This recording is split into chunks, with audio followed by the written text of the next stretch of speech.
Untuk farmakoterapi satu ya ini ya. Suara saya bisa didengar dengan baik.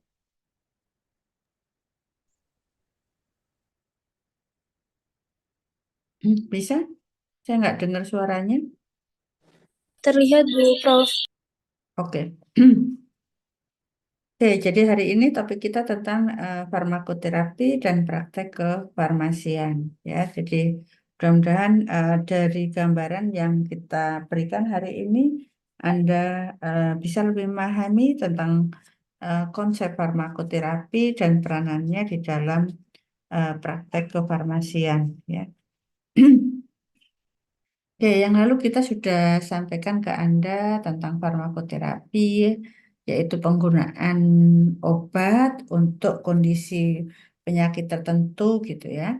Kemudian skopnya, ya, jadi mulai dari pengertian atau definisi dari satu kondisi sakit, kemudian klasifikasi atau subtipe dari penyakit, faktor risiko, kemudian etiologi atau penyebab sakit, patogenesis ya atau jadi karena ada sebab ada proses yang berubah atau yang berjalan dari kondisi normal dan menuju kondisi yang tidak normal. Kalau prosesnya disebut patogenesis, kondisi yang berubah dari normal menjadi tidak normal disebut kondisi itu adalah kondisi patofisiologik. Ya, kemudian karena ada perubahan di dalam tubuh kita, maka biasanya kita bisa ikuti tanda dan gejala ya dari perubahan tersebut lewat tanda apa namanya eh, tanda dan gejala ataupun data laboratorium. Ya.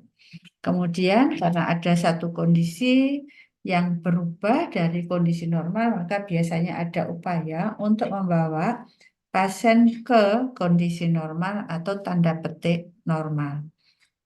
Ya, jadi itu yang ada target terapi. Jadi akan dibawa kemana? Kemudian seberapa apa namanya ukurannya apa atau parameternya apa dari luaran tersebut ya. Kemudian eh, untuk mencapai itu ya maka ada beberapa alternatif yang digunakan tidak hanya terapi dengan obat ya ada juga yang non obat atau juga misalnya dengan pembedahan itu ada tetapi sebagai farmasi kita fokusnya adalah yang terkait dengan obat ya kemudian apoteker masih tetap bertanggung jawab untuk luaran terapi ya. Ini adalah apa namanya terkait dengan tanggung jawab apa sih yang nempel pada seorang farmasi. Saya ambil dari SHPA, Society Hospital Pharmacy of Australia. Ya, kamu tahu PSA, Pharmacy Society of Australia. Jadi kalau yang A, yang SHPA itu adalah organisasi profesi apoteker yang bekerja di rumah sakit, sedangkan yang bawah itu adalah yang community farmasinya atau apotek gitu ya. Di sana pertama disebutkan tanggung jawabnya farmasi adalah melakukan checking adanya error dari peresepan ya. Jadi adanya error dari peresepan dan memastikan bahwa obat-obat yang diterima pasien itu adalah aman ya untuk pasien yang bersangkutan. Itu adalah tugasnya apoteker. Ya, kalau kita lihat ngomong error, maka biasanya yang lalu saya tunjukkan juga ada terkait dengan drug related problem. Ya, kalau drug related problem itu bisa karena ada suatu kondisi sakit ya yang mestinya dapat obat tetapi kadang juga nggak dapat obat. Maka itu adalah satu problem. Ya, DRP-nya apa? Gagal untuk menerima obat. Jadi ini sering sekali terjadi ya di pasien-pasien misalnya pasiennya nyeri gitu ya. Nyeri tapi ternyata ada kondisi yang terlewat sehingga pasien nggak diberikan analgesik bisa seperti itu ya atau ada kondisi infeksi yang kita kadang-kadang kalau ngomong infeksi hanya dilihat panas enggak sih gitu padahal ada beberapa parameter lain gitu yang menunjukkan pasien adalah infeksi gitu ya sehingga bisa terjadi yang berikut adalah eh, untreated ini adalah gagal untuk menerima, ya tadi contohnya yang ini adalah gagal untuk mendapatkan obat. Ini biasanya sering kalau di pasien-pasien rawat jalan, pasiennya pasien umum bukan pasien asuransi, adalah kesulitan untuk membayar, ya. Jadi biaya-biaya yang harus dikeluarkan itu terlalu besar untuk yang bersangkutan dan akhirnya apa? Pasien tidak dapat obat, ya. Sering kita temukan ya pasien itu kalau di depannya dokter iya iya sampai farmasi ternyata nggak bisa, nggak bisa atau nggak beli obatnya, ya kadang-kadang minta separuh atau kadang masih bagus kalau minta diganti dengan generik, ya karena biasanya produk generik lebih murah, ya. Yang dapat obat juga masih banyak problem, ya. Improper drug selection, jadi milihnya nggak pas gitu, ya. Apalagi kalau ngomong antibiotika, ya antibiotika itu kan masing-masing spek apa namanya antibiotik itu kan punya atau ditujukan untuk mikroba yang mana, ya. Jadi apa namanya bisa jadi di lapangan akan ada pemilihan yang tidak tepat, ya. Obat digunakan tanpa indikasi, ya. Di sini juga kalau untuk antibiotik banyak sekali, ya. Jadi pasien sudah nggak ada tanda gejala infeksi, tapi masih diberikan antibiotika. Obat-obat nausea vomiting juga demikian, ya. Jadi nggak sudah hilang kondisi nausea vomitingnya, tapi terapi masih berjalan. Atau tadi obat diberikan tanpa indikasi, ya. Jadi nggak ada kondisi infeksi, tapi kenapa kok masih dikasihkan antibiotika? Bisa seperti itu. Oke, obatnya benar, tetapi juga masih ada DRP, ya. Jadi, apakah dosisnya terlalu kecil atau terlalu besar, atau muncul efek samping dari obat tersebut? Atau mungkin kalau pasien mendapatkan beberapa obat, ya, itu maka juga akan ada peluang interaksi, ya, dan juga ada kegagalan dari terapi. Yang lain-lain masih berkait obat, lama penggunaan, ya, bentuk sediaan dan rutenya, ya, dan kapan obat ini digunakan berkait dengan apa namanya waktu makan, ya. Apakah boleh dikunyah atau enggak, boleh digerus atau enggak, ini juga jadi perhatian, ya. Untuk sediaan-sediaan yang modified release mestinya nggak boleh ada perubahan bentuk sediaan, ya. Oke, kemudian apa, duplikasi obat, ya. Jangan berpikir Anda kalau dokter itu hafal loh dengan semua produk obat. Nggak mungkin dong ngasih double, ya. Kita sering nemukan, ya.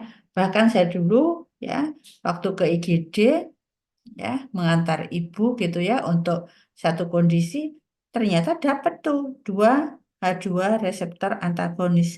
Nama dagangnya beda, ya. Nama dagangnya beda, apa tetapi isinya sama. Nah, si dokter nggak hafal, ditulis tuh dua-duanya, ya. Oke, faktor lain terkait pasien adalah yang paling sering adalah juga ketidakpatuhan, ya. Ketidakpatuhan biasanya akan apa namanya eh, terutama untuk pasien-pasien dengan kondisi kronis, ya. Kalau penyakit kronis ya misalnya pasien habis pasang atau kena serangan jantung gitu, ya. Pasien kena serangan jantung atau jantung koroner. Saya jamin dalam waktu 2 minggu, 3 minggu setelah serangan pasien pasti patuh, ya. Tapi tunggu saja 2 bulan, 3 bulan, maka pasien mulai lupa dengan sakitnya yang lalu seperti apa, ya, sehingga menggunakan obatnya pun menjadi tidak patuh, ya. Oke, terkait dengan apa DRP alergi, biasanya kalau pasien-pasien di rumah sakit ya pasti ini adalah pelangkah pertama yang ditanyakan terkait dengan obat. Ada riwayat alergi, ya posisi dimanapun Anda akan tanya ada riwayat alergi. Kalau ada maka kita harus tulis di tempat yang jelas gitu ya. Biasanya disepakati, misalnya di medical record itu di pojok kanan atas gitu ya, pojok kanan atas kita. Jadi kalau mau nuliskan resep harus lihat itu dulu pasti semua nakes mau memberikan atau mau apa namanya meresepkan untuk dokter maka harus lihat di sana. Ya. Oke, jadi itu terkait dengan apa namanya DRP dan itu adalah harus dikenali oleh apoteker. Ya, jangan sampai ada DRP di depan kita tapi kita nggak aware kalau pasien ini akan mengalami drug related problem.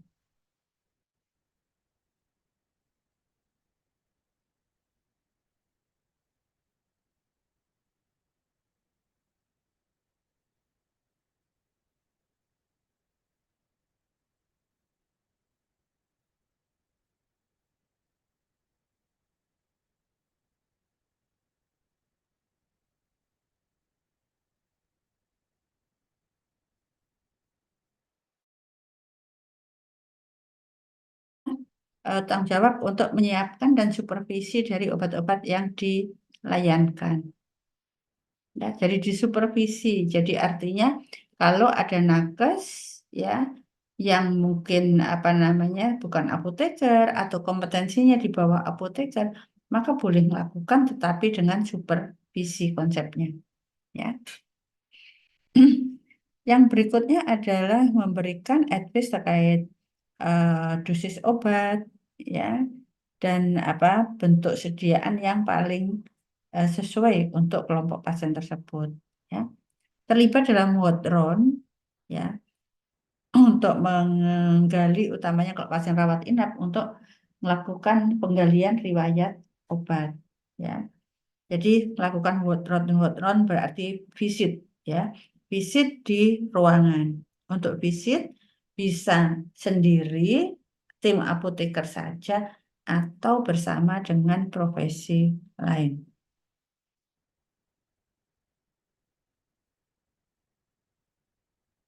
Yang berikutnya bekerja sama dengan staf medik atau juga tenaga kesehatan lain untuk permasalahan dengan pasien ya. Jadi kalau ada problem dengan obat, enggak semuanya harus diselesaikan farmasi sendiri, ya. Kecuali aspek penyimpanan, cara penggunaan, biasanya oke kita bisa lakukan edukasi atau pemberian informasi sesuai dengan kapasitas kompetensi kita. Ya. Tetapi lebih dari itu ya harus kalau ada problemnya problem medis ya harus dikomunikasikan dengan tim medis gitu ya. Ya, kemudian diskusi dengan siapa lagi dengan apa keluarga ya, dengan keluarga pasien ya, dengan apa namanya farmasi yang di komunitas atau di apotek ya, dengan GP general practitioners jadi dokter umum gitu ya. Mungkin yang ini yang harus kita mulai kuatkan juga ya. Kenapa? Karena kan kita sekarang ada asuransi, ya, ada asuransi dengan JKN. Ya, kemudian asuransi JKN di sana mungkin Anda pernah dengar ada program rujuk balik. Ada yang tahu apa itu program rujuk balik?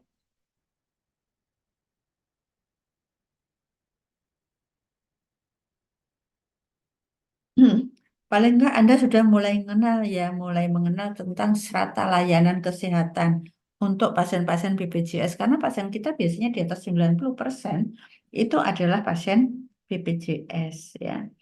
Hmm, di sana ada apa strata layanan. Ada vaskes tingkat 1, ada vaskes tingkat 2, ada vaskes tingkat 3.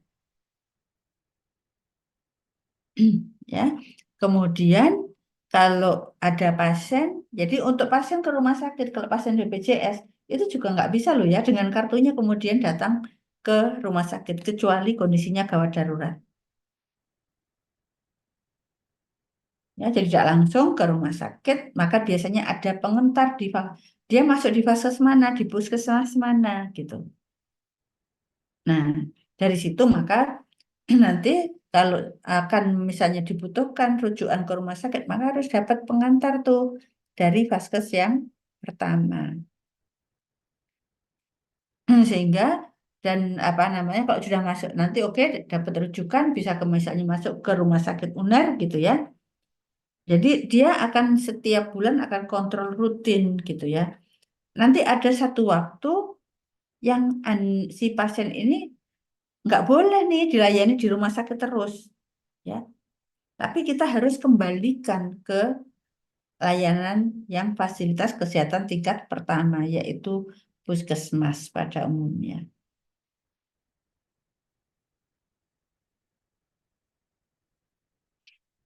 Ya, sehingga kondisi itu jadi kalau ada pasien masuk ke rumah sakit, ya rawat jalan, kondisinya stabil, maka satu waktu pasien akan istilahnya dirujuk balik. Ya. Pasien akan dirujuk balik. Nah, pada saat rujuk balik itu seharusnya ada komunikasi antara apa ya, dengan siapa, dengan pasien atau keluarga pasien, dengan apoteker yang ada di apa rujuk balik tadi. Kemudian juga butuhkan komunikasi dengan dokter umumnya. Ya. Ya, kemudian memastikan obat disimpan dengan tepat dan aman. Ya. Kenapa ada kata-kata aman?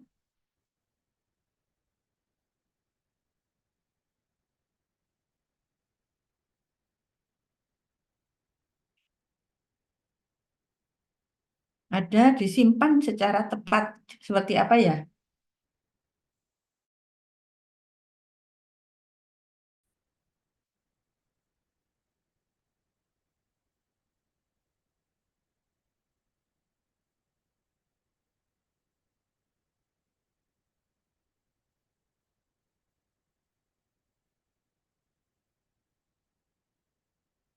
Yuk, berikan contoh atau penjelasan. Obat itu harus disimpan secara tepat dan aman.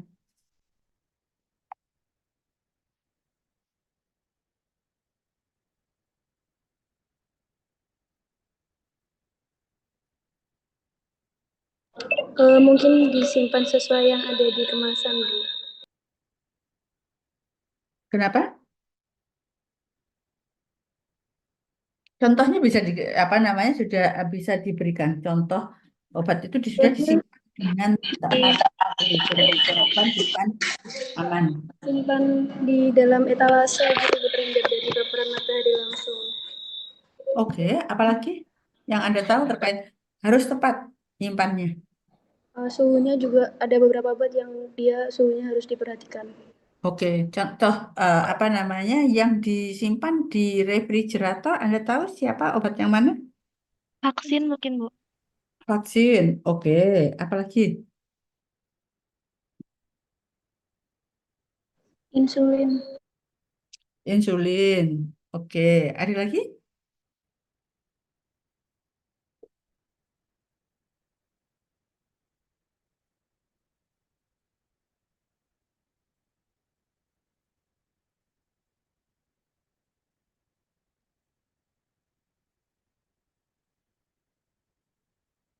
Ya, jadi di sini ada kata-kata disimpan dengan tepat ya. Jadi salah satunya adalah suhu gitu ya. Sudah betul ya. Lemari pun juga kan gitu ya. Kalau nanti dicari ya contoh-contoh, oh lemarinya tuh harus double pintu. Itu siapa? Ada yang tahu? Ada obat-obat yang harus disimpan di suhu dingin. Ya.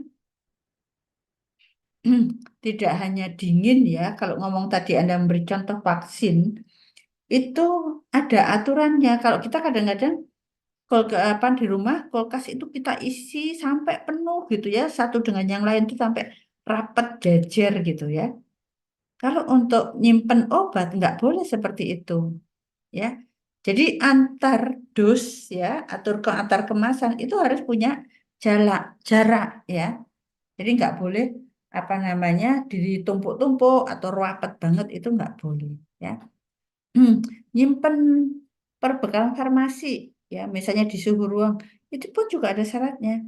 Dari bawah jaraknya berapa senti, dari sisi kiri berapa senti, dari kita nyimpen numpuk itu pun ya berapa jarak yang dibolehkan dari atap ya, itu jadi juga jadi perhatian ya.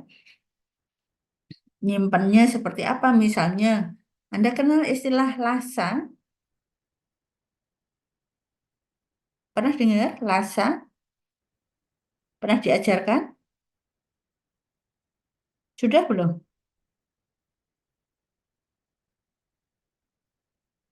Obat Sepertinya yang belum, Ibu. dilabel dengan lasa. Sudah pernah? Belum? Sepertinya belum. Sudah. Belum. Ya. Oke ya. Jadi ada obat-obat yang harus dilabel dengan lasa. Lasa itu look alike, ya, sound alike. Jadi hampir sama nih kalau kita ucapkan atau kita lihat gitu ya. Jadi sering sekali kita tuh kan dapat order ya, dapat order by phone gitu ya. By phone kemudian minta sediaan tertentu. Ternyata namanya hampir sama tuh dengan yang produk yang lain, ya. Jadi itu pun nanti pelabelannya sudah tertentu dan juga pada saat misalnya ordernya lewat telepon, maka juga akan dibunyikan ya singkatannya apa bisa seperti itu, ya. Jadi benar-benar jangan sampai kita salah loh ya nanti ngambilkan obat untuk pasien, ya. Secure, aman, ya. Kalau di rumah utamanya adalah jangan sampai terjangkau untuk anak-anak, ya. Tapi kalau di misalnya di instalasi farmasi, ya, di apa ya di instalasi farmasi baik di logistik ataupun di layanan itu pun secure harus jadi perhatian, ya. Karena misalnya ada banyak obat-obat yang disalahgunakan, itu pun natanya juga harus benar, ya.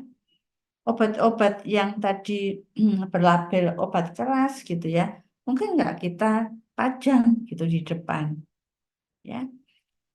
Oke, kemudian kalau di instalasi terkait security, maka biasanya di sana ada juga apa namanya CCTV. Jadi istilahnya kita harus jaga, jangan sampai barang ini hilang. Ya, kalau barang ini hilang, maka berarti ada pengawasan CCTV di areanya farmasi. Itu adalah salah satu eh, bahwa kita wajib mengamankan produk obat. Ya. Oke, melakukan supervisi dari tenaga yang kurang qualified atau kurang kompeten, ya. Kemudian kembali menjawab berbagai pertanyaan baik pada rumah sakit, ya, jadi penduduk rumah sakit yang bertanya atau masyarakat umum atau keluarga pasien yang kemarin saya sebut PIO ya, unitnya unit PIO.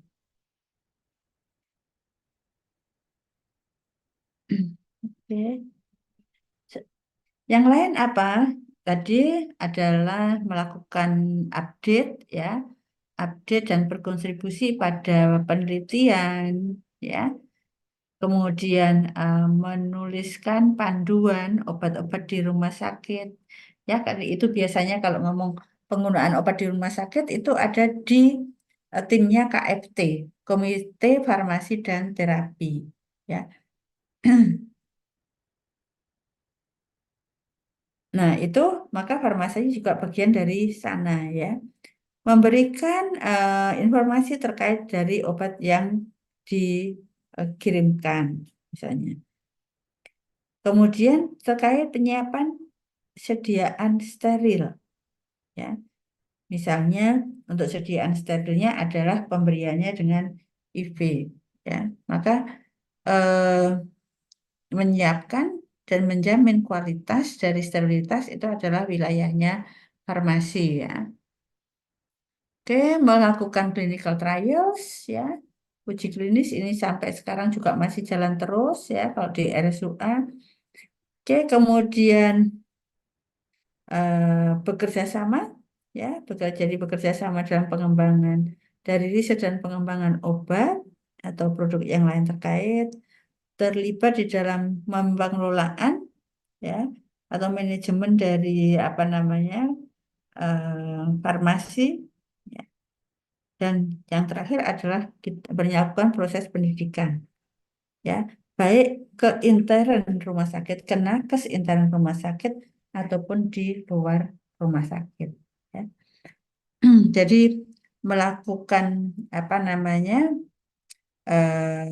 pembelajaran, ya, ke farmasi department ya biasanya akan periodik, ya, dilakukan, ya.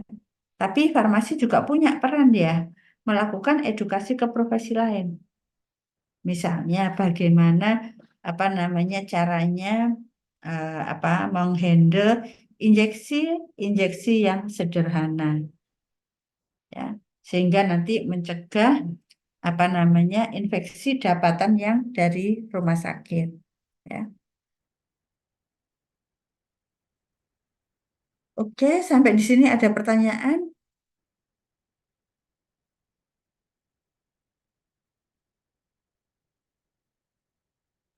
Ya, izin break 5 menit, ya. Saya mau ambil minum dulu.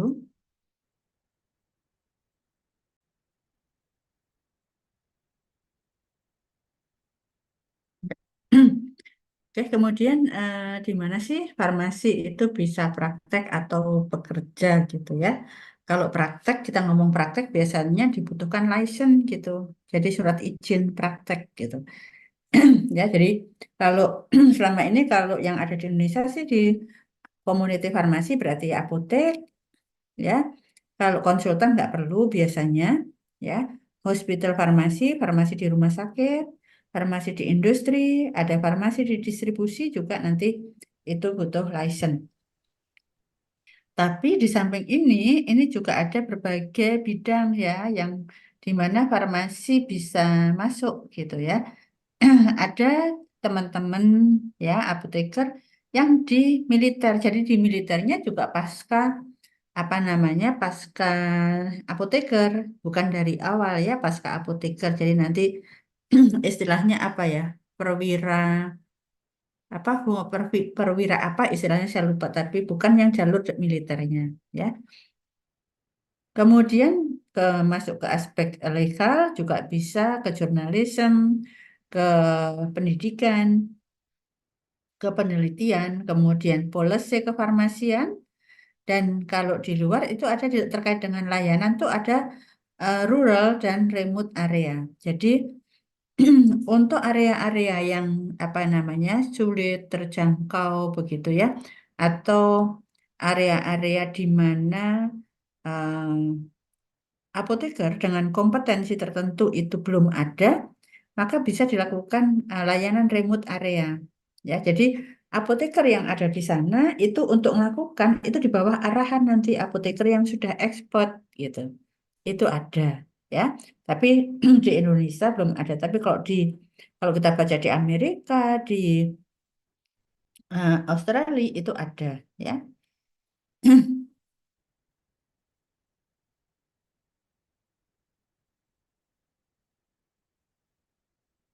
Kemudian juga ini ada lihat dengan background farmasi itu juga ada berbagai area, ya, area yang mana farmasi bisa apa namanya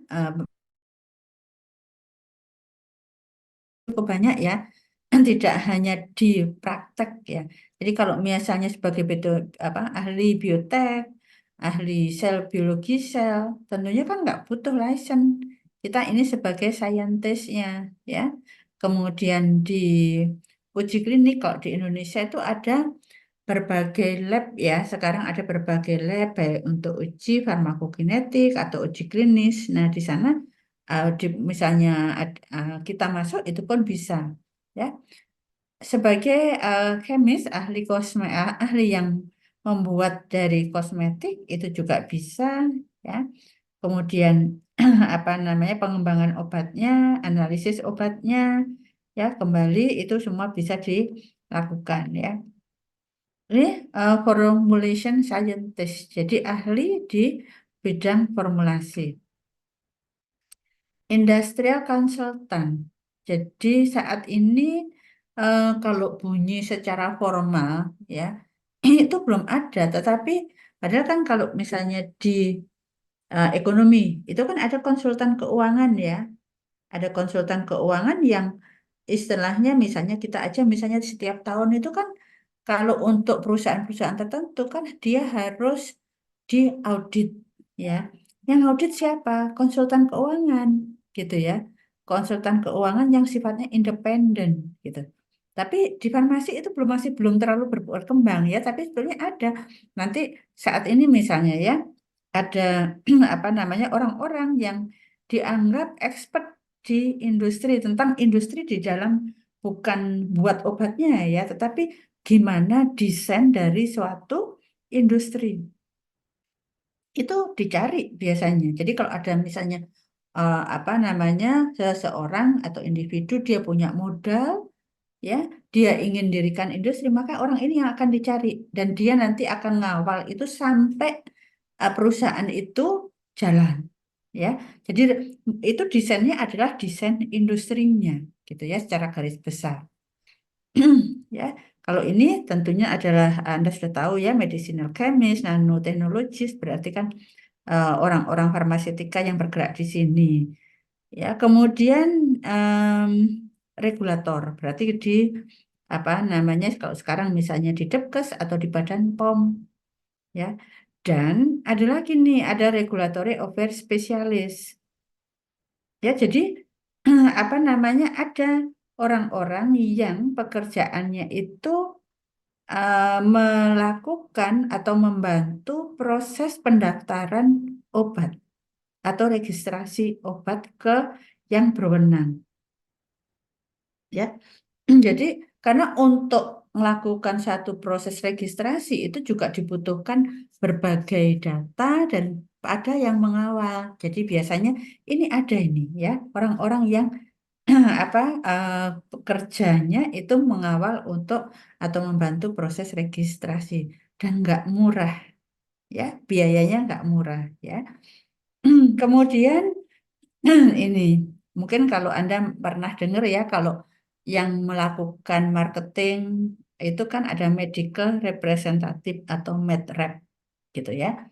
Nah, medrep itu nanti ada leadernya, yaitu biasanya product manager atau marketing manager. Ya, siapa yang ada di sana? Di Indonesia mayoritas ini adalah dokter, ya, di marketing manager. Masih sedikit apa namanya apoteker yang ada di sana. Padahal dengan kalau Anda ngomong marketing, siapa apa namanya kliennya? Kliennya adalah nanti yang dihubungi adalah terkait dokter pengguna obat itu, ya. Dan biasanya nanti tentunya diskusinya adalah diskusi tentang obat dan penggunaannya. Ya, jadi kembali di sini nanti juga apa namanya aslinya bekal farmakoterapi juga sangat dibutuhkan ya untuk bisa melakukan proses marketing dengan baik ya. Ini saya berikan contoh misalnya kita bicara tentang brosur obat ya ini misalnya terkait Novorapid. Novorapid itu rapid insulin ya salah satu jenis insulin ya Novorapid apa itu Novorapid nanti akan dijelaskan isinya itu apa itu insulinnya adalah jenis insulin aspat gitu ya jadi isinya tentang apa itu insulin apa yang harus jadi perhatian sebelum Anda menggunakan insulin ya kemudian bagaimana menggunakan insulin dan apa namanya kalau Anda sedang gunakan sediaan ini dalam bentuk flex pen apa namanya kehatian apa yang harus jadi perhatian ya. Kemudian ada kondisi kalau ngomong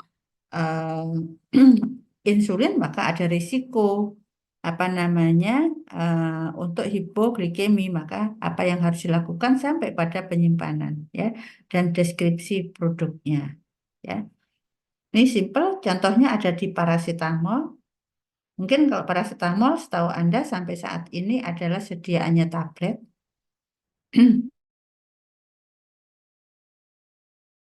Eh, Kalau di hospital atau di rumah sakit, di sana ada sediaannya dalam bentuk infus, ya, sediaannya dalam bentuk infus. Sehingga kalau sediaannya dalam bentuk infus, maka apa untuk siapa?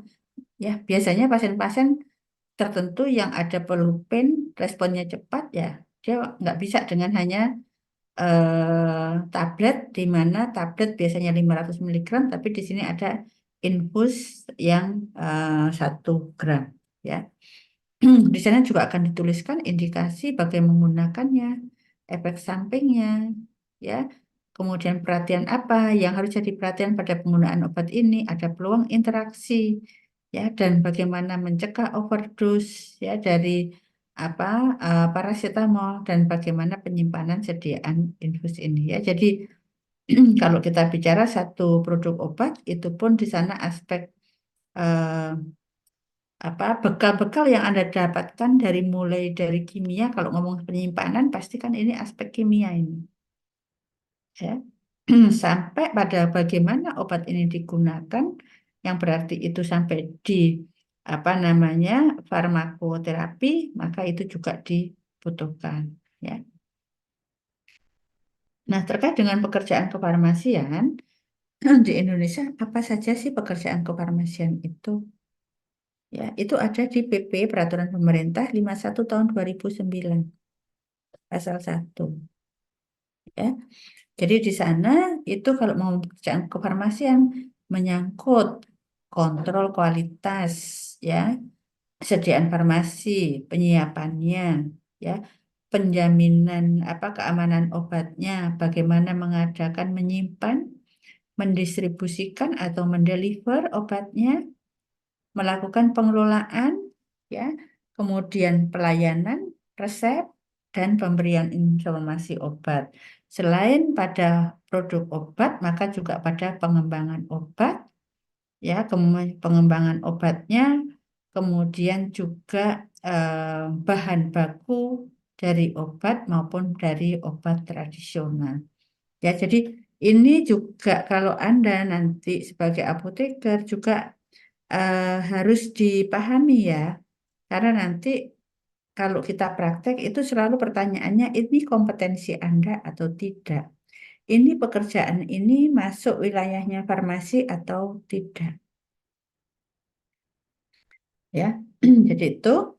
Nah, kalau di apa terjemahkan ke setting prakteknya, maka kita bisa praktek kalau di Indonesia itu di industri farmasi. Terkait apa? Obat, produk obat atau bahan baku, yaitu adalah apoteker, harus apoteker. Di distribusi, di PBF, ya, pedagang besar farmasi. Di sana penanggung jawabnya adalah apoteker, ya.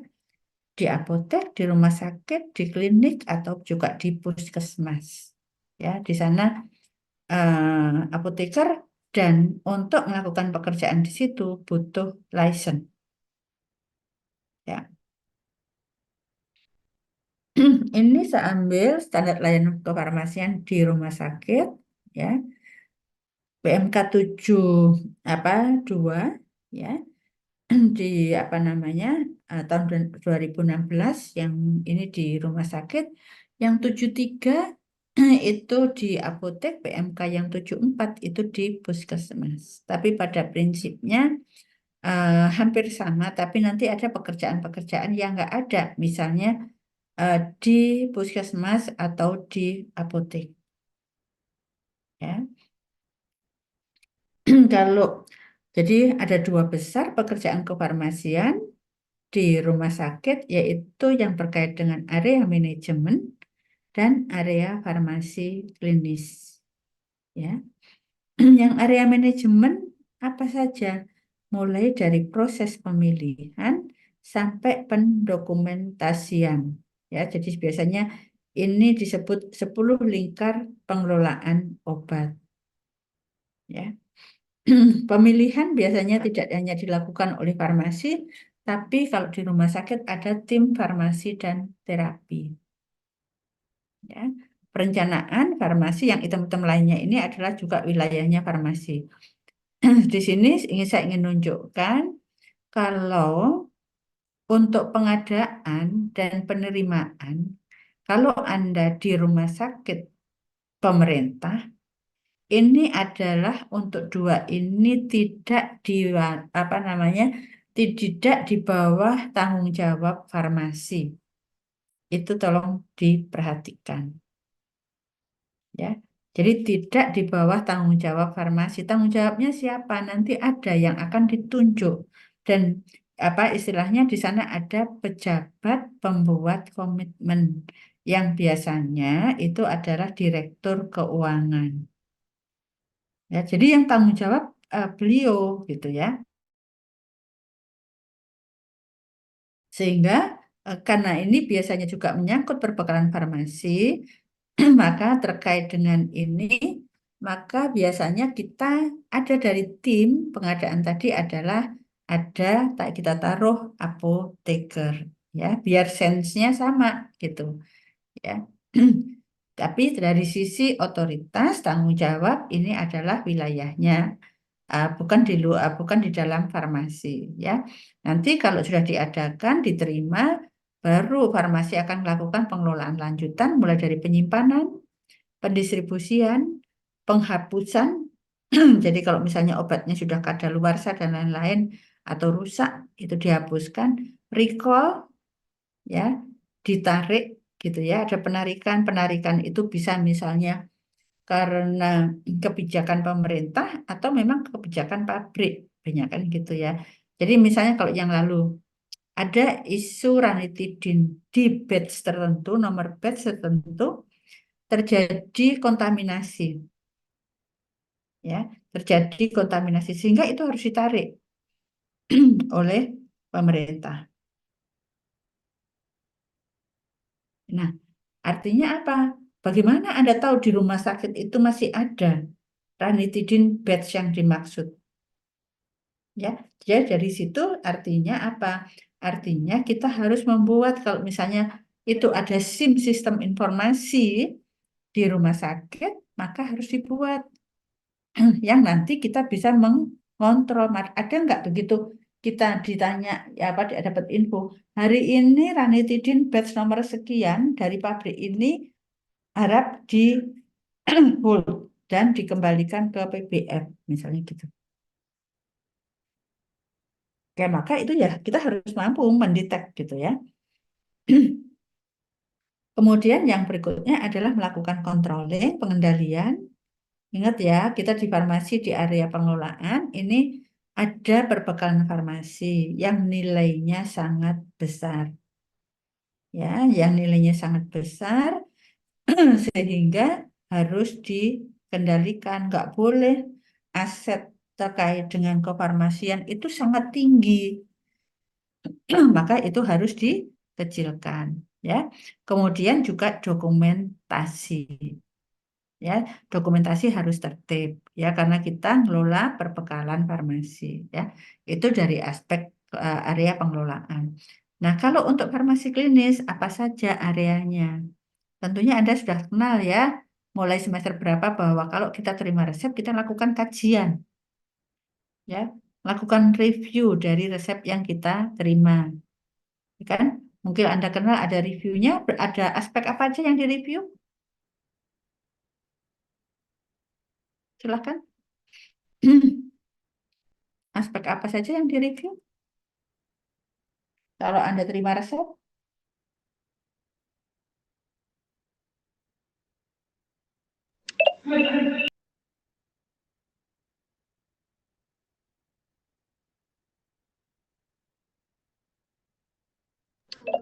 Betul.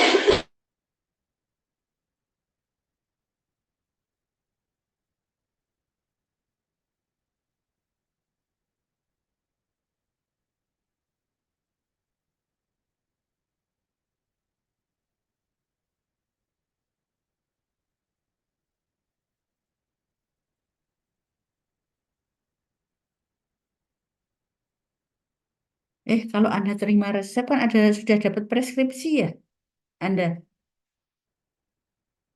Ya, pelajaran atau kuliah tentang prescription, Anda Sudah, dapat Bu. kapan?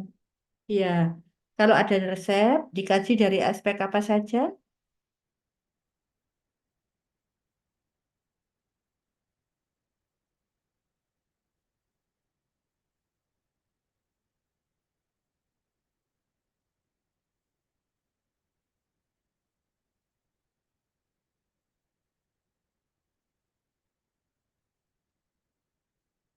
Mungkin dari aspek penulis resepnya kayak dokternya, informasi dokter sama informasi pasiennya. Oke, kan biasanya ada tiga aspek ya dalam apa verifikasi atau kajian resep. Jadi satu aspek apa, yang kedua aspek apa. Jadi kelompok itu ada istilah apa namanya dikelompokkan gitu. Aspek administratif, Oh, farmaseutis, sama klinis, Bu. iya, ya. Aspek farmaseutik, apa namanya, administratif, farmaseutik, dan klinis ya. Jadi harus dilakukan kajian itu. Kemudian yang berikutnya adalah lakukan history taking. History taking melakukan riwayat, penggalian riwayat ya. Riwayat apa? Tidak hanya riwayat obat, tapi juga riwayat medisnya pasien. Ya, jadi pasien ini misalnya ada sekarang sakit, punya penyakit apa yang sebelumnya, ya. Kemudian obat-obat apa yang sudah diterima kali, ya. Karena nanti itu akan dijadikan pertimbangan juga mana yang obat akan dipilih untuk pasien itu. Melakukan rekonsiliasi obat. Apa itu rekonsiliasi obat? Ada yang tahu?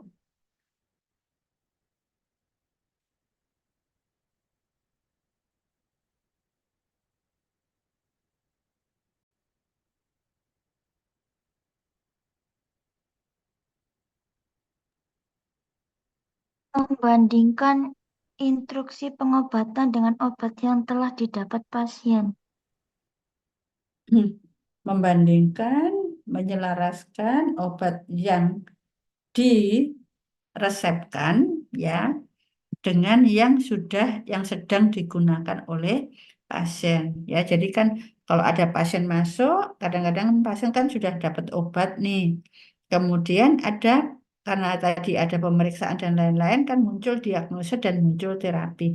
Nah, ini antara yang sekarang digunakan dengan yang sekarang diresepkan itu harus diselaraskan. Ada double enggak gitu ya. Kemudian dari obat yang sudah digunakan dengan kondisi yang baru, apakah harus dihentikan? Nah, itu juga yang harus dilakukan. Rekonsiliasi biasanya dilakukan di kalau pasien rawat inap itu 3 kali minimal. Saat masuk, ya. Yang kedua, saat berpindah ruang, ya, karena ada peluang tuh pasien dari satu ruang pindah ke ruang lain. Jadi misalnya pasien dari IGD masuk ke ICU, ya. Nanti ICU akan masuk ke ruangan yang rawat inap stabil. Nah, ini maka juga harus diselaraskan, ya, atau dilakukan rekonsiliasi. Kemudian pasien saat akan pulang, ya, pasien pulang juga harus dilakukan rekonsiliasi. Jadi minimal 3 ya. Jadi waktu masuk, berpindah, dan akan pulang. Drug Information Services. Jadi yang lalu mungkin saya sebut PIO ya, pelayanan informasi obat. Lain dengan konseling. Kalau konseling langsung ke pasien gitu ya.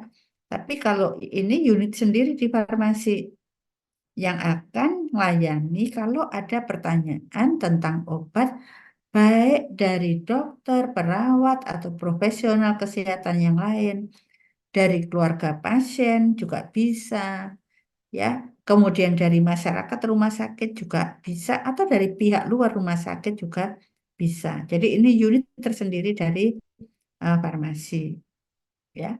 Visit, ya, visit berarti melakukan kunjungan ke pasien di ruang rawat inap. Visit bisa bersama-sama maupun mandiri. Ya, jadi tidak harus nunggu ada dokter baru kita boleh visit, enggak ya. Pemantauan terapi, luaran terapi maupun efek samping bisa dilakukan.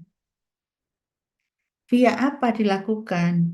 Bisa via data lab maupun data klinik, ya. Kalau data klinik, kalau mungkin ada tercatat di rekam medis pasien, atau mungkin kita harus ke pasiennya, ya, melakukan penggalian informasi, kan gitu ya.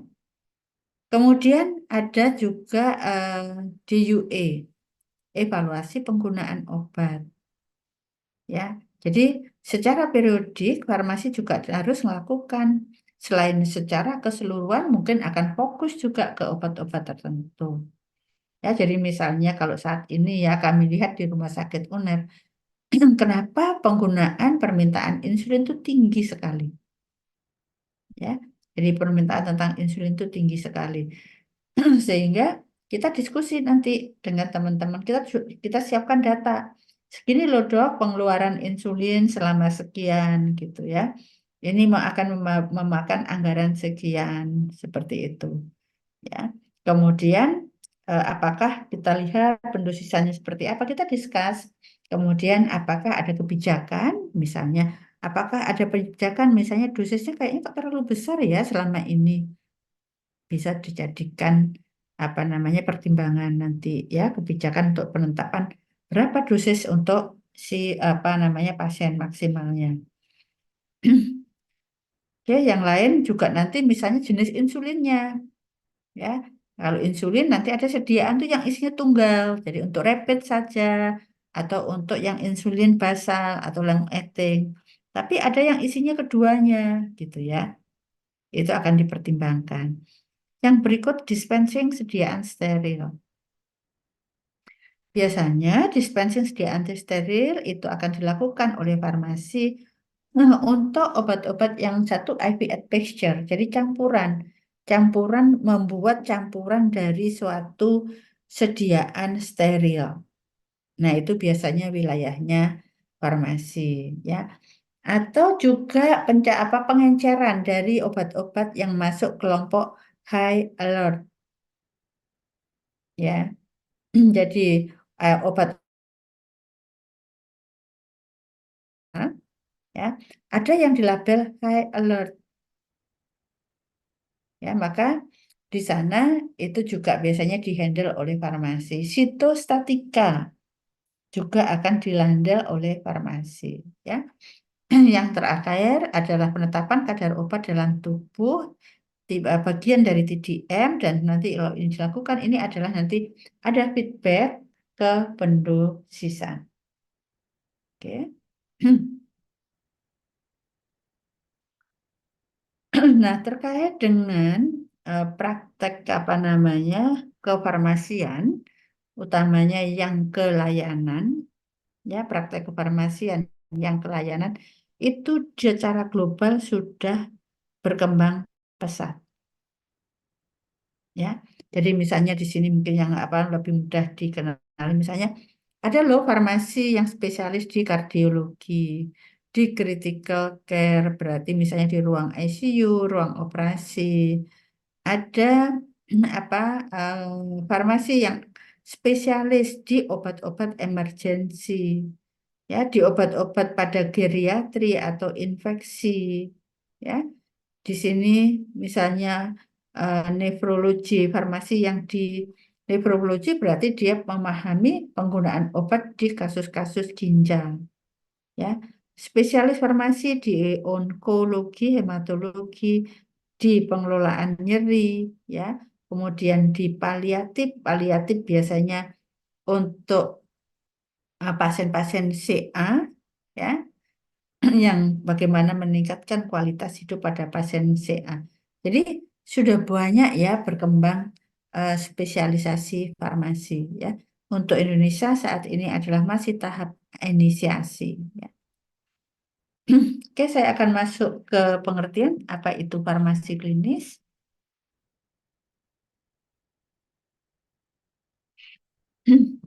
Ya, kalau tentunya Anda sudah tahu ya atau kenal tentang riwayat farmasi ya. Jadi kalau sebelumnya kan istilahnya farmasi itu lebih berorientasi ke produk gitu. Ya, tapi saat ini sudah ke patient oriented gitu ya. Jadi memang diawali farmasi itu lebih banyak ke apa namanya pengadaan, penyiapan dari produk obat dan evaluasinya begitu ya. Dulu zaman saya mungkin masih kecil tahun 60-an kalau di apotek itu mungkin juga nggak ada ya. Apotek apotek saat itu masih sangat-sangat minim, belum tentu di tingkat kabupaten ada. Ya. Jadi masih sangat sedikit dan kalau ada, misalnya ada peresepan obat itu apoteknya membuat ya. Sehingga zaman saya kecil atau bahkan saya masih sampai SMP gitu ya, kalau di apotek, maka di etalasenya apotek di ruang racik itu nggak ada produk obat jadi. Yang ada adalah bahan baku. Ya, bahkan bahan aktif obat ini. Kemudian ada pengisi, misalnya ada laktose, ada karbium karbonat, ada mungkin pelincir dan lainnya seperti itu ya. Jadi apotekernya buat ya. Tapi sejalan dengan apa perkembangan teknologi yang ada, maka kan di sana ditemukan banyak obat, ya, dan dilakukan proses manufacture dari obat-obat yang digunakan di layanan, ya. Akibatnya apa? Apoteker saat itu eh, hilang banyak kehilangan fungsi, ya, karena nggak ada proses penyiapan, ya, nggak ada apa namanya proses evaluasi produk, ya, sehingga pada saat ini adalah bergeser nih, ya, karena ternyata dengan banyaknya produk obat maka muncul berbagai problem medis, ya, muncul berbagai problem medis yang apa namanya sebetulnya dapat dicegah, ya, sebetulnya yang dapat dicegah untuk mengarah ke morbiditas maupun mortalitas ya, yaitu adalah kalau kita tahu ada drug related problem ya, sehingga farmasi mencari apa namanya reorientasi dari fungsi yang ke arah farmasi klinis dan statement farmasi klinis itu muncul di pertengahan tahun 60-an ya. Kemudian apa itu farmasi klinis? Tadi sudah ya. Kemudian intinya adalah di farmasi klinis itu orientasinya adalah ke pasien, ya. Jadi orientasinya adalah ke pasien, tidak fokus ke hanya produk obat, tapi lebih ke pasien untuk kemanjuran dan keamanan penggunaan obat pada pasien. Sehingga sampai sekarang itu masih fokusin ke farmasi klinis. Di Indonesia mungkin kalau di global itu tahun 60-an ya. Di Indonesia mungkin waktu itu baru tahun 2000-an mungkin ya pemahaman ini. Karena kurikulum kita aja di S1 eh, untuk masuk ada farmakoterapi itu baru tahun 95 ya. Sebelumnya tidak ada. Ya, apa itu clinical farmasi? Itu adalah area dari farmasi yang berkait dengan keilmuan dan praktek penggunaan obat secara rasional. Jadi farmasi itu adalah area keilmuan dan praktek yang masih berkait dengan penggunaan obat yang rasional.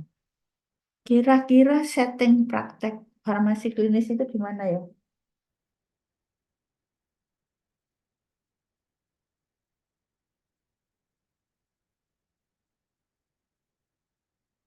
setting prakteknya bisa praktek di mana saja farmasi klinis. Dari definisi itu,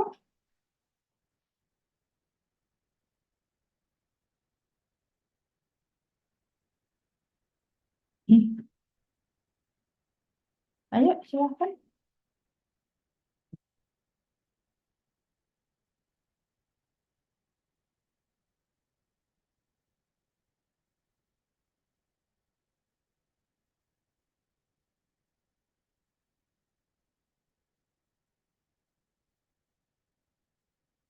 Prakteknya farmasi klinis ya, Bu. Mm-mm. Mungkin bisa di rumah sakit, puskesmas, ataupun di klinik. Ya, seperti tadi ya. Jadi untuk setting praktek dari farmasi klinis itu tadi bisa di rumah sakit, di apotek, di puskesmas, atau di klinik yang lain. Ya, jadi jangan berpikir kalau kita ngomong farmasi klinis itu adalah berarti kita hanya ngomong praktek farmasi di rumah sakit ya. Oke, kemudian di sini ngapain tugasnya apoteker yang lakukan layanan pada pasien yang tujuannya adalah mengoptimasi terapi, ya, melakukan promosi kesehatan, ya, kesehatannya tidak hanya ke fisik tapi juga psikis, ya, kemudian melakukan pencegahan dari penyakit. Jadi kita punya peran juga di promosi dan pencegahan, ya. Jadi di sini dikatakan bahwa untuk melakukan apa namanya praktek farmasi klinis, maka kita akan gunakan filosofinya adalah dengan pharmaceutical care. Yang untuk melakukan pharmaceutical care ini, maka kita butuh pengetahuan tentang terapi, ya, pengalaman, ya, dan pengambilan keputusan untuk menjamin luaran terapi yang optimal. Pengalaman dibutuhkan ya, sehingga nanti pada prosesnya sebelum Anda dilepas jadi apoteker pasti akan pernah mengalami praktek kerja profesi, ya. Walaupun praktek kerjanya kalau menurut saya itu masih terlalu pendek untuk menyiapkan seorang apoteker, ya. Oke, jadi kembali setting prakteknya di semua yang masih omong tentang penggunaan obat rasional, ya, dan farmasi bertanggung jawab dan apa namanya harus berlaku secara akuntabel. Artinya kalau dilakukan proses audit itu ya bisa gitu ya. Kemudian untuk melakukan itu maka apa yang harus dimiliki bekalnya, ya, harus paham tentang panduan terapi berbasis bukti, ya, mengikuti keilmuan maupun teknologi yang muncul, ya, yang baru. Kemudian apa namanya, paham aspek legal, etik, sosial, dan culture, ya. Jadi kalau Anda praktek jangan Anda nggak paham tentang aspek legal, ya. Kadang mungkin kalau di lapangan ya masih ada pertanyaan, boleh nggak sih farmasi ke apa? Kenapa sih farmasi itu kok ke ruangan? Kenapa kok farmasi itu ikut-ikut pegang medical record, buka-buka medical record? Jawaban itu apa namanya, kita nggak bisa berdebat dengan mereka. Kita sampaikan aja. Ini loh tugasnya farmasi, tunjukkan aja aspek legalnya. Ya, maka biasanya yang lain tidak akan bisa jawab ya. Social culture juga jadi perhatian ya. Jadi misalnya di era COVID yang lalu ya, pasien kan dengan yang kena COVID itu kan punya kecenderungan mengalami koagulasi ya. Jadi pasien butuh antikoagulan. Sementara kita tahu ada loh produk antikoagulan tertentu yang bahan bakunya itu dari babi ya. Dan pasien pasti nggak mau biasanya akan digunakan itu. Nah, itu yang harus kita hargai juga, ya. Jadi kita nggak bisa maksakan, ya. Aspek ekonomi harus jadi perhatian dan hal-hal yang berkait dengan prinsip profesional karena kita bagian dari maka itu pun kita harus pahami ya. Kembali untuk itu kita harus punya bekal yang baik tentang apa namanya penyakit. Kenapa kita belajar etiopatofisnya, manifestasi klinisnya, ya. Sekali lagi kita ahli obat, benar ya kita ahli obat ya. Ya jangan sampai nanti dokter bilang dokter lah yang ahli obat, enggak, farmasi, ya. Walaupun nanti kalau kita bicara tentang obat, kadang-kadang kita masih tergagap-gagap, ya. Jadi tahu tentang penyakit, ya pengetahuan tentang penyakit, kita ahli di obat dan kita punya pengalaman, ya, punya pengalaman praktek itu yang jadikan kita seorang apoteker, ya. Apa sih perannya apoteker di layanan kesehatan? Ya, kembali kita itu dianggap paling tahu tentang obat. Jadi kalau ada pertanyaan segala sesuatu tentang obat, pasti larinya ke farmasi. Ya, jadi kita harus siap ya. Kita nggak boleh ngomong, saya nggak pernah tahu, saya nggak pernah dapat. Ya, kalau ditanya, ini boleh nggak ya untuk pasien ini akan ada efek samping nggak? Misalnya ada pertanyaan seperti itu. Ya, maka ya Anda harus berupaya untuk mendapat informasi untuk menjawab pertanyaan itu. Kita nggak bisa ngomong, saya nggak pernah dapat tuh tentang itu. Itu loh pertanyaan yang ditujukan untuk apoteker dan seharusnya ditujukan untuk apoteker. Jadi itu eh, semua pertanyaan obat pasti ke farmasi, ya. Tapi kita juga jangan sok tahu gitu ya. Karena saya ditanya gengsi dong kalau saya apa namanya nggak jawab. Kemudian kita jawab. Ya, kita memaksakan jawab tanpa ngecek dulu. Itu juga nggak boleh, ya. Jadi kalau nggak tahu, Anda boleh kok ngomong. Misalnya kami di rumah sakit UNER, kita akan ngomong. Logika saya, misalnya ditanyakan, ada kejadian, soal apa pertanyaan dari seorang profesor tanya, Bu, eh, apa nggak apa-apa ya? Pasien saya itu saya resepi, ya, saya resepi obat yang seharusnya digunakan secara inhalasi. Bentuknya memang ada tabletnya, tapi itu mestinya inhalasi. Karena dia mestinya masuk ke disknya alat untuk inhalasi, tapi sama pasien tablet ini diminum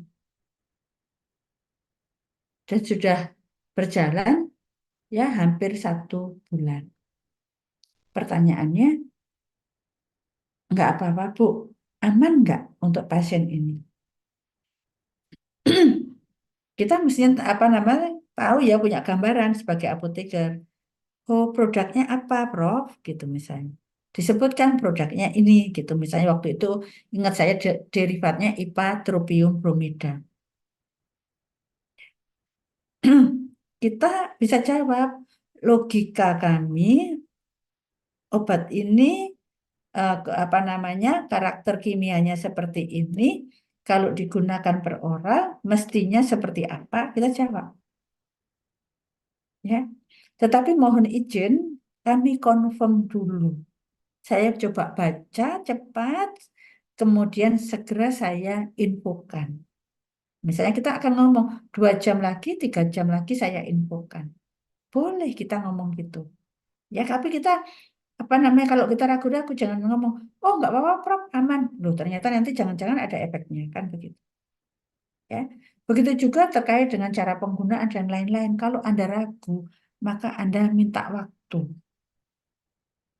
ya jangan sok tahu kemudian apa, karena begitu omongan Anda ngomong bahwa oh ini seharusnya begini, itu langsung diimplementasikan ke pasien. Kalau Anda benar dapat ibadah dan gitu ya. Tapi kalau Anda ngawur, ya dari sisi pasien pasti dirugikan. Dan tentunya adalah Anda juga nggak dapat apa-apa, mungkin tambah minus kan begitu dari amalan. Ya. Oke, kemudian kembali sumber informasi yang valid. Kemudian hendaknya farmasi memberikan sumber informasi ya yang objektif dan berbasis bukti ya, dan kembali melakukan rekomendasi pun berdasar apa namanya bukti dan juga objektif ya, nggak melihat siapa atau untuk siapa obat ini. Oke, sehingga kembali apoteker bisa menjadi konsultan ya, jadi akan terlibat apa namanya berlaku sebagai konsultan bersama dengan profesional kesehatan yang lain. Ya. Sudah kenal kan pharmaceutical care definisi ya? Ya. Secara umum tanggung jawab pemberian obat untuk pencapaian luaran terapi yang memperbaiki kualitas hidup. ASHP ya, Australia Hospital Pharmacy ya. Jadi kembali tanggung jawab pemberian obat untuk mencapai luaran terapi, memperbaiki kualitas hidup pasien. Jadi di pharmaceutical care kita akan, kenapa kita masuk ke layanan ke pasien, asuhan ke pasien, karena di sana ada obat dan terkait obat ada peluang problema terkait obat ya. Yang kedua, dalam pharmaceutical care kita ketemu langsung ya dengan pasien, nggak pakai remote control gitu ya. Kalau di apotek bukan berarti kita yang di belakang, tapi kita yang di depan ya. Kemudian memberikan apa namanya tujuannya untuk memberikan luaran terapi dan memperbaiki kualitas hidup. Jadi ini konsep ini ya harus diambil oleh farmasis ya. Ini adalah apa namanya tahapan dari proses terapi yang akan dilakukan oleh farmasi. Jadi kalau dari Helper Strange ini yang memunculkan istilah farmasi klinis ya di tahun mid 60-an itu adalah Helper Strange. Mungkin kalau yang sekarang ada di jurnal atau di berbagai praktek di sana ada GCPP. Joint Commission of Pharmacy Practice ya. Kalau di sana ada 5 langkah, tapi 5 langkah itu sebetulnya adalah langkah 1, langkah 2, 3, 4, 5 jadi 1 kalau di CPP ya, 6 dan 7. Jadi akhirnya menjadi 5 langkah. Jadi untuk melakukan terapi walk up ya untuk yang ada di pasien, kita harus mampu satu, mengumpulkan dan menginterpretasi informasi yang ada pada pasien. Mengumpulkan, kalau nggak ada ya kita harus cari gitu ya. Anda jangan bayangkan kalau nanti Anda tutorial farmakoterapi, data labnya ada rapi, tertulis rapi dari hari ke hari ya. Data terapinya juga demikian dari hari ke hari. Kalau di lapangan, di klinik kita praktek, itu enggak seperti itu ya. Karena lembaran apa order peresepan ya, kemudian lembar medication chart itu beda ya. Lembar apa namanya? Rekonsiliasi beda. Lembar edukasi beda, ada di lembar yang berbeda ya. Jadi kita harus kenal gitu ya, tahu kalau kita sebagai apoteker misalnya di rumah sakit, kita harus kenal medical record itu isinya apa saja, halamannya ada apa saja. Itu secara umum gitu. Belum lagi nanti kalau Anda misalnya gini, dari medical record di penyakit, Anda biasanya tugas di penyakit dalam. Anda dipindah ke Opjin, itu informasi yang ada di medical record, form-formnya bisa berbeda. Ya, jadi form-formnya bisa berbeda. Sehingga kita berarti kembali kenali masing-masing apa medical record atau dokumen medis yang ada di masing-masing bidang atau SMF ya. Kalau sudah kita tahu, maka nanti juga kita dari hasil interpretasi kita akan mengidentifikasi ada DRP enggak ya. Ya, jangan sampai ada DRP kita nggak tahu. Ya, ada DRP kita nggak tahu. Kemudian kalau ada drug related problem, maka kita juga harus mendeskripsikan tujuan terapinya apa sih, kemudian apakah ada alternatif terapi, ya. Kemudian kita juga harus memilih dan melakukan individualisasi terkait dengan terapi yang ada. Jadi 3, 4, 5 itu yang disebut care plan sebetulnya. Ya, jadi nemu DRP maka kita sudah merencanakan apa yang akan kita lakukan. Sampai nanti ke monefnya itu sudah ada. Dari plan tadi Anda implementasikan. Ada Anda implementasikan, kemudian setelah diimplementasikan, tugas kita nggak berhenti. Ya, jadi kita berlanjut untuk melakukan monef dari luaran terapi itu. Oke, untuk proses pikir, itu tadi mulai dari assessment, ada care plan, ada evaluasi atau monef. Proses ini adalah eh, berlanjut, ya, bersinambung, ya, nggak berhenti pada satu titik, ya. Begitu ada terapi, kita lakukan assessment, ada nggak DRP. Kalau ada DRP, berarti kita harus menyiapkan diapakan, ya, solusinya seperti apa untuk mencapai target terapi seperti apa, ya. Apakah eh, dari problem tadi akan bisa dicegah atau enggak, lalu apa yang kita lakukan, ya. Kemudian kalau sudah kita punya plan, kita implementasikan, masih follow up. Tugas kita melakukan proses evaluasi.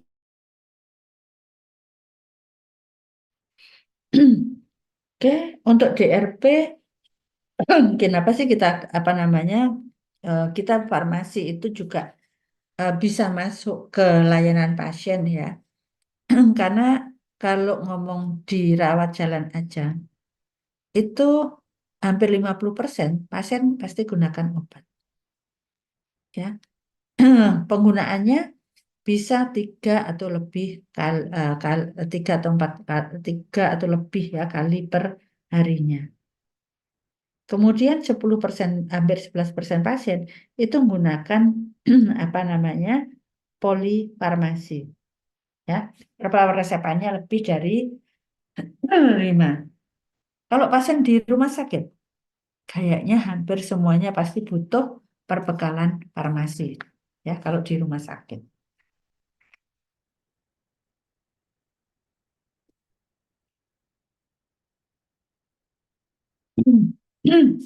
Nah, apa saja yang komponen yang harus dipertimbangkan pada saat kita memutuskan atau membuat rencana terapi? Usia pasti, ya, karena biasanya usia biasanya terkait dengan fungsi organ, ya. Kemudian komorbid, ada nggak penyakit yang menyertai pada pasien ini? Ya, utamanya kalau menyangkut 2 organ eliminasi ini, ya, renal dan hepar, ya. Ada kehamilan tidak? Ya, harus jadi perhatian karena ada obat-obat yang berisiko menimbulkan, ya, hal-hal yang tidak diinginkan pada bayi. Bagaimana riwayat obatnya yang lalu, ya? Jadi tidak hanya, jadi Anda jangan bayangkan riwayat obat, riwayat obat dan riwayat kondisi, ya. Jadi apa yang terjadi pada pasien ini, ya. Itu sangat penting, ya, karena pernah, ya, ada satu kejadian, misalnya ada pasien masuk dengan kondisi jantung iskemi, ya. Nanti Anda akan sampai ke sana, jantung iskemi. Karena kondisi jantung iskemi, pasien ini butuh antiplatelet. Ya, betul. Jadi ada kondisi iskemi, pasiennya ada butuh antiplatelet, ya, dan diberikan, ya, bahkan double antiplatelet. Ya. Dari IGD pasiennya masuk ke ICU. Dengan berjalannya waktu, semua petugas bingung. Ini kenapa pasien kok tambah memburuk kondisinya, ya, dan semakin anemis, ya. Jadi kadar HB-nya itu ngedrop terus, ya. Dugaannya pasien pasti ini terjadi bleeding internal. Ya, cuman dari mana? kausanya apa. Ya, itu yang apa namanya digali dan ternyata pada saat di IGD ada satu hal yang nggak ditanyakan, ya, riwayat obat, ya, ditanyakan riwayat kondisi medis apa yang terjadi seminggu ini. Ternyata pasien ini ada apa namanya bleeding saluran cerna, ya. Jadi pasien dengan riwayat bleeding saluran cerna dapat dabil antiplatelet, ya, tambah bleeding, ya, dan akhirnya pasien meninggal, gitu ya. Kalau nggak tahu ya mungkin oh ya sudahlah waktunya. Tapi kalau kita yang tahu ya prosesnya seperti itu gitu sebetulnya, ya. Kemudian apa namanya eh, apa harapan dari pasien juga biasanya jadi pertimbangan. Kemudian keyakinan dan target dari pasien itu seperti apa juga ditanyakan, ya. Biasanya juga keluarga juga akan ditanya, ya. Oke, jadi sekali lagi kalau ada terapi obat, kita sebagai farmasis akan berlaku atau bertugas untuk melakukan proses identifikasi, menyelesaikan problem atau mencegah problem yang ada. Harapannya adalah didapatkan luaran terapi yang optimal dengan efek samping yang minimal. Luaran terapinya apa? Di pasien, mungkin ini ya peluangnya. Nggak semuanya sembuh, ya. Untuk diabetes misalnya, nggak pernah sembuh, gitu. Ya, kalau ngomong infeksi, mungkin, ya. Kalau infeksi bisa sembuh, ya. Tapi di kes tertentu hanya menurunkan gejala yang ada, ya. Kalau ada pusing sekali, bukan bukan apa namanya menghilangkan, tetapi menurunkan gejala yang ada, ya. Kemudian dari terapi yang berjalan mungkin juga untuk menghentikan atau memperlambat progresivitas sakit, bisa seperti itu, ya. Atau dari terapi yang diberikan nanti akan ditujukan untuk mencegah suatu penyakit atau gejala tertentu, ya. Jadi luaran dari tidak cure, tidak hanya cure, tapi mungkin menghentikan, memperlambat proses, ya.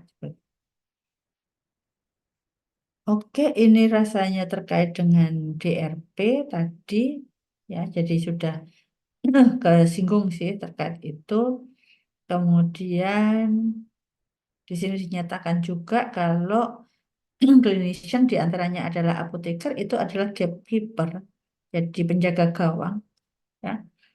Untuk pasien mendapatkan obat, ya, tetapi ingat banyak sekali variabel dari luar pasien yang mempengaruhi perilaku penggunaan obat pada pasien, ya. Jadi misalnya kadang-kadang pasien pindah dari satu dokter ke dokter lain, bisa juga tadi dari dokternya sendiri akan memberikan obat. Dan biasanya kadang-kadang dokter nggak sempat ya bertanya banyak, itu juga yang jadi perhatian, ya. Sehingga kalau ada banyak nakes yang berkontribusi bisa saling ngisi, gitu ya. Jadi menggunakan banyak obat juga bisa rekomendasi dari farmasi atau profesional kesehatan lain, atau dia menggunakan sendiri atau rekomendasi dari temannya, ya. Kemudian waktu penggunaan obat nggak ada konsultasi ke tenaga kesehatan, ya. Kemudian juga apa coverage atau cakupan dari asuransi, ya, itu juga nanti bisa menyebabkan obat bisa tidak menerima, atau kalau misalnya dibutuhkan belum tentu pasien misalnya mau cost sharing. Jadi cost sharing artinya berbagi biaya, ya, ada sebagian yang ditanggung oleh pasien, ya. Jadi kondisi ini yang kembali akan bisa memunculkan berbagai DRP yang ada pada pasien tadi. Oke, saya kira itu ada pertanyaan, ada yang mau didiskusikan sampai di sini?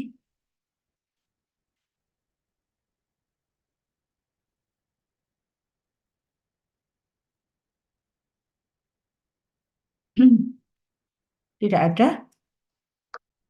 Oke,